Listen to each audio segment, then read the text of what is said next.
اللہ کے ولی حضرت شاہ شمس تبریز فرماتے تھے کہ سفر کی 14ویں کی رات انسان اپنے گناہوں کی معافی مانگے۔ جب سفر کے مہینے کے 13 ایام گزر جاتے ہیں اور 14ویں کی رات آسمان پہ 14ویں کا چاند ظاہر ہوتا ہے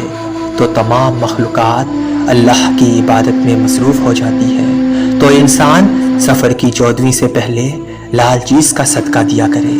اور عشاء کی نماز کے بعد سورہ رحمان پڑھ کر یا رزاق یا رزاق یا رحمان یا رحیم 207 مرتبہ پڑھ کے